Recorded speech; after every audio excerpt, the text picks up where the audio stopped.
Hello friends, chase the goal के इस online platform पे आपका स्वागत है।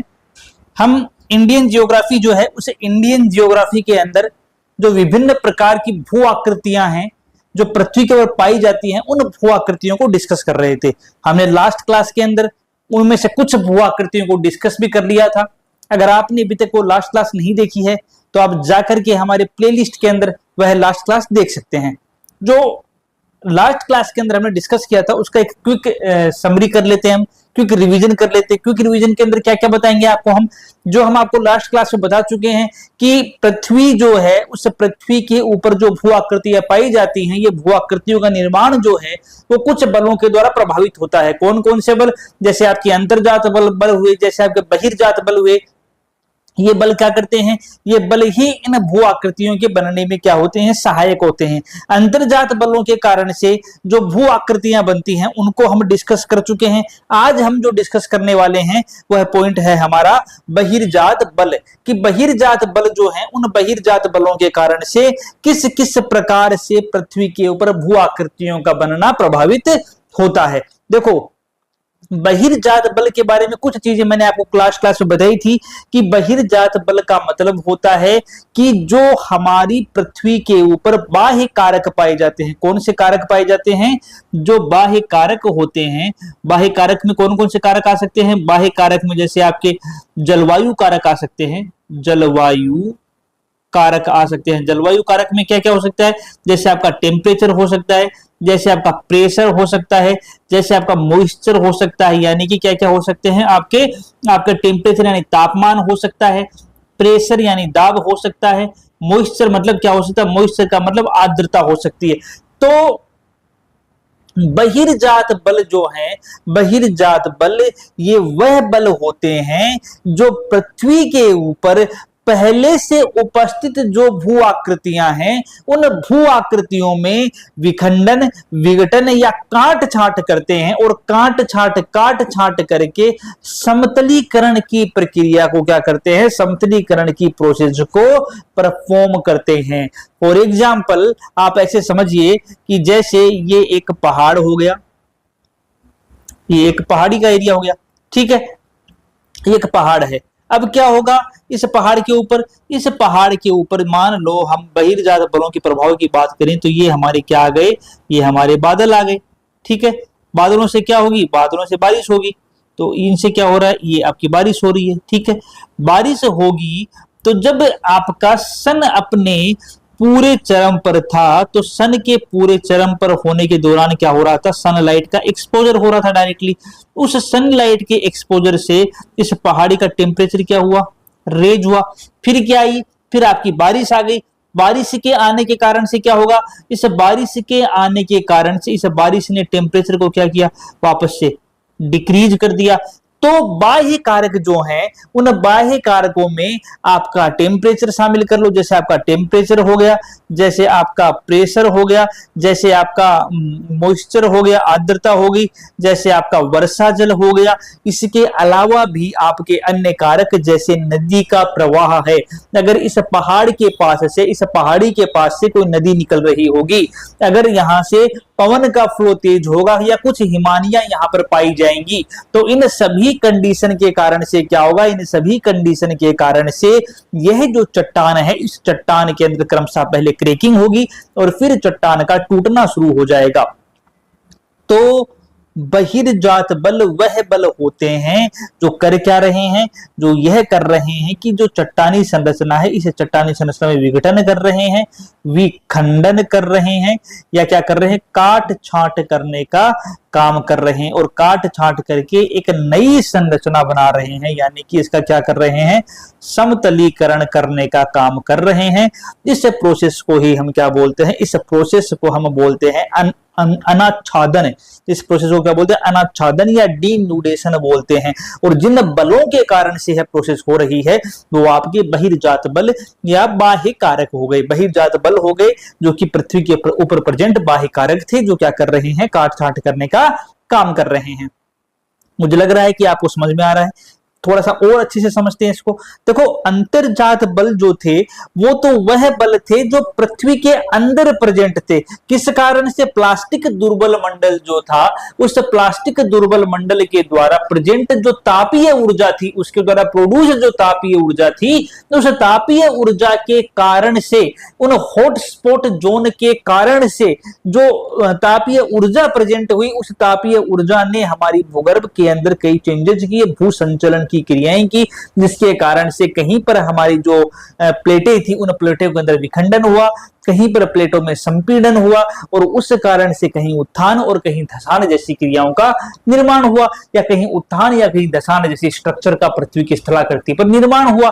लेकिन बहिर्जात बल जो हैं, यानी कि अंतर्जात बल क्या कर रहे हैं? अंतर्जात बल जो थे आपके, अंतर्जात बल क्या कर रहे हैं? जो आपके अंतर्जात बल जो थे, उन अंतर्जात बलों ने क्या किया? अंतर्जात बलों ने तो निर्माण का काम किया, निर्माण कार्य किया, यानी कि अंतर्जात बल के द्वारा जो प्रोसेस होता है वह कैसा प्रक्रम है? वह एक निर्माणकारी प्रक्रम है। वह कैसा प्रक्रम है? वह एक निर्माणकारी प्रक्रम है। इतना क्लियर आ रहा है? ठीक है। अंतर्जात बल ने क्या किया? अंतर्जात बलों ने उत्थान या धसान का कार्य किया पृथ्वी की स्थलाकृति के ऊपर, जिसके कारण से चूंकि कुछ नया बन रहा है, इसलिए अंतर्जात बलों को निर्माणकारी प्रक्रम के अंदर रखा जाता है। दूसरा क्या बताया यहां पर मैंने? दूसरा यहां पर बताया कि जो बहिर्जात बल हैं, इन बहिर्जात बलों के कारण से ऑलरेडी जो स्ट्रक्चर हमारी पृथ्वी पर प्रेजेंट है, उन ऑलरेडी प्रेजेंट स्ट्रक्चर के अंदर कहीं ना कहीं कुछ विघटन हो रहा है, कहीं ना कहीं विखंडन हो रहा है, कहीं ना कहीं काट छांट हो रही है, और उसके कारण से वो प्रेजेंट स्ट्रक्चर के अंदर समतलीकरण हो रहा है। जो समतलीकरण होने की प्रोसेस है उसको तो बोलते हैं अनाच्छादन। उसको क्या बोलते हैं? उसको अनाच्छादन बोलते हैं, या उसको डी नूडेशन के नाम से जानते हैं। क्या बोलते हैं उसको? अनाच्छादन या डी नूडेशन के नाम से जाना जाता है। और चूंकि इसमें क्या हो रहा है, पहले से प्रेजेंट जो स्ट्रक्चर्स हैं उनका विघटन हो रहा है, तो क्या यह एक निर्माणकारी प्रक्रम है? नहीं। बहिर्जात बल क्या हो गए? बहिर्जात बल एक विनाशात्मक प्रक्रम का एग्जाम्पल हो गए। किसका? विनाशात्मक प्रक्रम जो है उसका क्या होते हैं? उदाहरण होते हैं। पूछ लिया जाए कि निर्माणकारी प्रक्रम है, तो आप डायरेक्टली बोल दोगे कि हमारे अंतर्जात बल एक निर्माणकारी प्रक्रम के अंदर शामिल हैं। पूछ लिया जाए कि एक विनाशात्मक प्रक्रम का उदाहरण है, तो हमारे बहिर्जात बल जो हैं वो एक विनाशात्मक प्रक्रम का उदाहरण होते हैं। इतना क्लियर है? अब जो बहिर्जात बल होते हैं ये भी दो प्रकार के होते हैं। कौन कौन से दो प्रकार के? एक होता है स्थैतिक प्रक्रम, एक होता है गत्यात्मक प्रक्रम। देखो, मैंने आपको सामने एक स्ट्रक्चर बना रखी है, उस स्ट्रक्चर में क्या क्या दिख रहा है? उस स्ट्रक्चर में आपको दिख रहा है, आपको यहाँ पर वर्षा दिख रही है। ये क्या है? ये वर्षा दिख रही है। यहाँ पर मैंने आपको टेम्परेचर यानी तापमान को दिखा रखा है। नीचे की ओर यहाँ पर प्रेशर यानी कि वायु दाब को दिखा रखा है। उसके बाद में मॉइस्चर यानी कि आर्द्रता को बता रखा है। तो समझने का सिंपल सा पॉइंट है, दो प्रक्रम के नाम लिए मैंने, एक होता है गत्यात्मक प्रक्रम, एक होता है स्थैतिक प्रक्रम। स्थैतिक बोल दो या स्टैटिक बोल दो, बात एक ही है। एक गत्यात्मक या डायनामिक प्रोसेस बोल दो, बात एक ही है। तो स्थैतिक प्रक्रम का मतलब होता है कि जलवायु के वह कारक जो कांस्टेंट होते हैं, फिक्स होते हैं, उनको स्थैतिक प्रक्रम में शामिल किया जाता है। जैसे टेम्परेचर, प्रेशर और आपका मॉइस्चर, ये क्या होंगे? ये आपके स्थैतिक प्रक्रम का उदाहरण है। आपका टेम्परेचर हो गया, आपका प्रेशर हो गया, आपका जो मॉइस्चर आर्द्रता हो गई, ये तो क्या है? आपके स्थैतिक प्रक्रम के उदाहरण है। और अगर हम गतिशील प्रक्रम की बात करें, जैसे मान लो ये आपकी वही चट्टान आ गई, ठीक है, वो चट्टान है। इस चट्टान के अंदर जो कटान का काम हो रहा है वह किसके द्वारा किया जा रहा है? वो अगर आपके नदी के द्वारा किया जा रहा है, वो अगर पवनों के द्वारा किया जा रहा है, वो अगर हिमानी के कारण से हो रहा है, हिमानियों के कारण से हो रहा है, तो ये सारा का सारा किसका एग्जाम्पल है? ये आपके सामने एक गत्यात्मक प्रक्रम जो है, उस गत्यात्मक प्रक्रम का या डायनेमिक प्रोसेस जो है उस डायनेमिक प्रोसेस का उदाहरण होता है। कैसे होता है भाई? देखो, नदी के अंदर क्या है? मूवमेंट प्रेजेंट होता है। नदी गतिशील होती है ना, बहती रहती है। पवनों में क्या प्रेजेंट है? पवनें भी गतिशील होती है। पवन जो है, आपने क्या किया? वर्षा, टेम्परेचर आदि उपक्रमों के कारण से चट्टानों का टूटना हुआ। हवा तेज गति से बही, तेज गति से बहने वाली हवा क्या करेगी? यहाँ से जो पार्टिकल्स हैं उनको तोड़ तोड़ करके या उनको बिखेर कर किसी और जगह पर डिपोजिट कर देगी। तो इस कारण से पवन एक गत्यात्मक प्रक्रम का उदाहरण। और हिमानियां जो है जब टूटती हैं तो बड़ी बड़ी मात्रा के अंदर क्या करती हैं? टूटती हैं। बड़ी एक लार्ज सरफेस ऑफ हिमानी का ब्रेकडाउन होता है, या वह बहेगी पानी के रूप में तो अपने साथ कुछ न कुछ स्ट्रक्चर को लेके जाएगी। इस कारण से ये तीनों के तीनों प्रक्रम, लाइक आपका नदी हो गया, आपकी पवनें हो गई, आपकी हिमानियां हो गई, ये एक डायनेमिक प्रोसेस, एक गत्यात्मक प्रक्रम का उदाहरण होते हैं। अब जब बहिर्जात बल जो कि विनाशात्मक प्रक्रम का उदाहरण है, जब बहिर्जात बलों के अंदर जो आपके स्थैतिक प्रक्रम है, जो आपके कैसे प्रक्रम है? जो स्थैतिक प्रक्रम है, जो आपके स्टैटिक प्रक्रम है, जो आपके स्टैटिक प्रोसेस है, लाइक टेम्परेचर, लाइक आपका प्रेशर एंड लाइक आपका मॉइस्चर, इनके कारण से जब चट्टानों का टूटना हो रहा है तो उसको क्या बोलते हैं? उसको तो बोलते हैं अपक्षय। उसको क्या बोलेंगे? ये क्या हो रहा है जब इनके कारण से ब्रेकडाउन होगा तो उसको तो क्या बोलेंगे? अपक्षय बोलेंगे। उसको क्या कहेंगे? अपक्षय के नाम से जानते हैं। और जब यही काम गत्यात्मक प्रक्रम के द्वारा किया जा रहा है, डायनेमिक प्रोसेस के द्वारा किया जा रहा है, तो उसको क्या बोलते हैं? उसको अपरदन की संज्ञा दी जाती है। उसको किसकी संज्ञा दी जाएगी? उसको अपरदन जो है उस अपरदन की संज्ञा दी जाएगी। तो कहने का मतलब ये हुआ कि बहिर्जात बल के द्वारा विखंडन, विघटन, काटछांट और इनके कारण से होने वाली समतलीकरण की जो घटना है उसको तो क्या नाम दे दिया हमने? अनाच्छादन या डिन्यूडेशन नाम दे दिया। और अनाच्छादन के द्वारा जो विभिन्न भूआकृतियां थी उनमें जो प्रोसेस घटित हुआ वो कौन सा घटित हुआ? समतलीकरण का प्रोसेस घटित हुआ। और समतलीकरण के प्रोसेस के घटित होने के कारण से चूंकि क्या हुआ? समतलीकरण पहले से प्रेजेंट जो स्ट्रक्चर थी उनके अंदर काट छांट के कारण से समतलीकरण हुआ है। तो यह एक कैसे प्रक्रम का उदाहरण हो गया? यह एक विनाशात्मक प्रक्रम का उदाहरण हो गया।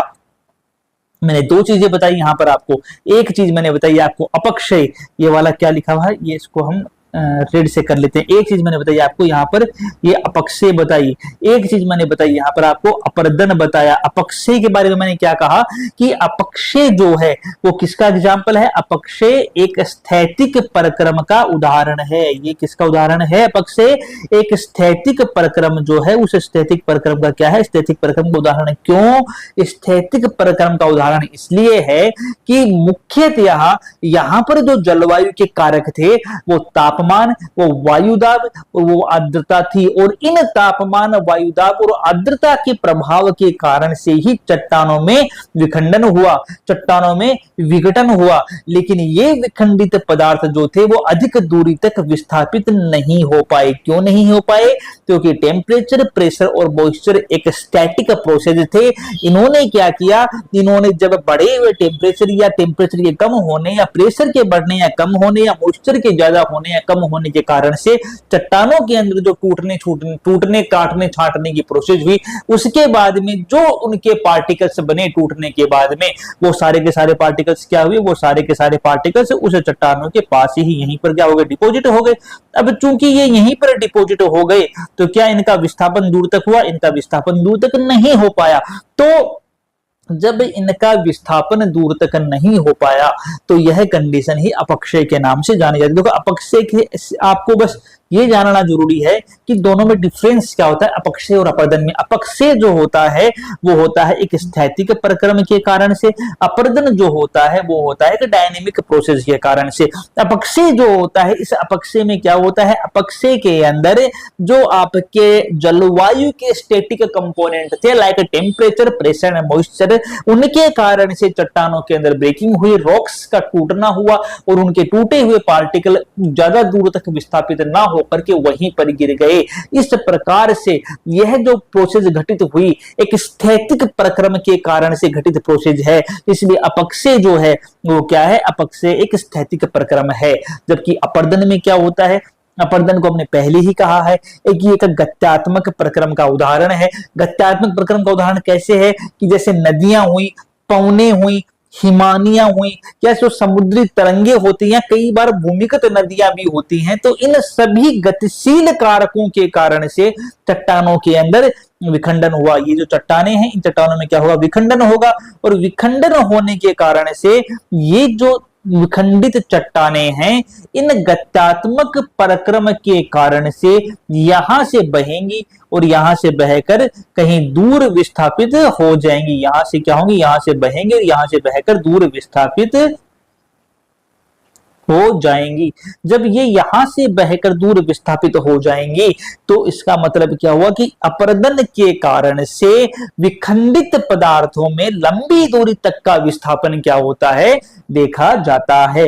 और चूंकि लंबी दूरी का विस्थापन हो रहा है एक गत्यात्मक प्रक्रम के द्वारा, तो उसका नाम क्या दे दिया गया, अपरदन नाम दे दिया गया। तो अब आपसे कभी पूछ लिया जाए कि अपक्षय और अपरदन में डिफरेंस क्या होता है, तो आप बता देंगे अपक्षय एक स्थैतिक प्रक्रम है, अपरदन एक गत्यात्मक प्रक्रम है। अपक्षय के अंदर विखंडित चट्टानों के अंदर विस्थापन बहुत कम होता है, जबकि अपरदन के अंदर विखंडित चट्टानों के अंदर विस्थापन की दूरी अधिक होती है, क्योंकि गत्यात्मक प्रक्रम लाइक नदियां, पवने, हिमानियां, समुद्री तरंगे या कई बार भूमिगत नदियों के माध्यम से वो एक जगह से बहकर किसी दूसरी जगह पर दूर तक चला जाता है, इसीलिए इसके अंदर विस्थापन की सीमा भी क्या होती है, ज्यादा होती है। तो ये किसकी बात आई, ये बात आ गई हमारी बहिर्जात बल की। बहिर्जात बल क्या है, बहिर्जात बल जो है एक विनाशात्मक प्रक्रम है, क्योंकि इसके कारण से किसी नई स्ट्रक्चर का निर्माण ना होकर के पुरानी बनी हुई स्ट्रक्चर के अंदर ही क्या होता है, विखंडन, विघटन या काट-छांट की प्रोसेस घटित होती है, जिसके कारण से समतलीकरण होता है। और इस समतलीकरण की प्रोसेस को डीन्यूडेशन या अनाच्छादन के नाम से जाना जाता है। और चूंकि इसके अंदर विखंडन हुआ है, इसलिए यह एक विनाशात्मक प्रक्रम है। दो प्रकार के प्रोसेस के द्वारा इसके अंदर जो विखंडन की क्रिया है, विघटन की क्रिया घटित होती है, या तो प्रक्रम स्थैतिक होगा, या प्रक्रम क्या होगा, या प्रक्रम गत्यात्मक होगा। जो स्थैतिक प्रक्रम है उस स्थैतिक प्रक्रम में बताया टेम्परेचर को बता दिया, आपको प्रेशर को बता दिया, मॉइस्चर को बता दिया। और जो गत्यात्मक प्रक्रम है उसके अंदर आपकी नदियां आ गई, उसमें पवने आ गई, उसमें आपकी हिमानियां आ गई। उसके बाद क्या हुआ, अपक्षय हुआ या अपरदन हुआ, और इसके कारण से अगर अपक्षय होगा तो विस्थापन कम दूरी का, और अपरदन होगा तो विस्थापन अधिक दूरी का पाया जाएगा। तो आप देख सकते हैं यहां से कि जो अंतर्जात बल थे उन्होंने भी पृथ्वी की भूआकृति के अंदर कुछ बदलाव किए, और जो बहिर्जात बल थे उनके द्वारा भी पृथ्वी की भूआकृतियों में कुछ बदलाव हुआ। तो पृथ्वी की स्थलाकृति के अंदर बदलाव होने के लिए जो बल जिम्मेदार होते हैं वो बल अंतर्जात या बहिर्जात प्रकार के बल होते हैं। और कैसे ये जिम्मेदार होते हैं वो हम आपको अब तक बता चुके हैं। आज की क्लास में हम इतना ही करेंगे। हमारी जो अगली क्लास आएगी उसमें हम मोस्ट इंपोर्टेंट जो सिद्धांत है, मोस्ट इंपोर्टेंट कंसेप्ट है हमारा प्लेट विवर्तनिकी सिद्धांत, उस प्लेट विवर्तनिकी सिद्धांत की बात करेंगे। और प्लेट विवर्तनिकी सिद्धांत सबसे इंपॉर्टेंट पॉइंट है, क्योंकि इसके बेसिस पे ही हम पर्वतों का निर्माण समझ पाएंगे, इसके बेसिस पर ही हम ज्वालामुखी को समझ पाएंगे, इसके बेसिस पर ही हम भूकंप समझ पाएंगे, और किस प्रकार से सुनामी का रोल होता है, ये सारा का सारा हमारी प्लेट विवर्तनिकी सिद्धांत में समझाने का काम करती है। तो आपको अगली क्लास जो है वो कन्फर्म देखनी है। अगर आपको जियोग्राफी के सारे कंसेप्ट समझते हुए चलना है तो हमारे साथ जुड़े रहना भी जरूरी है। अगर आपको आज का वीडियो पसंद आया तो वीडियो को लाइक जरूर करें। आज के लिए इतना ही करेंगे, तब तक के लिए धन्यवाद।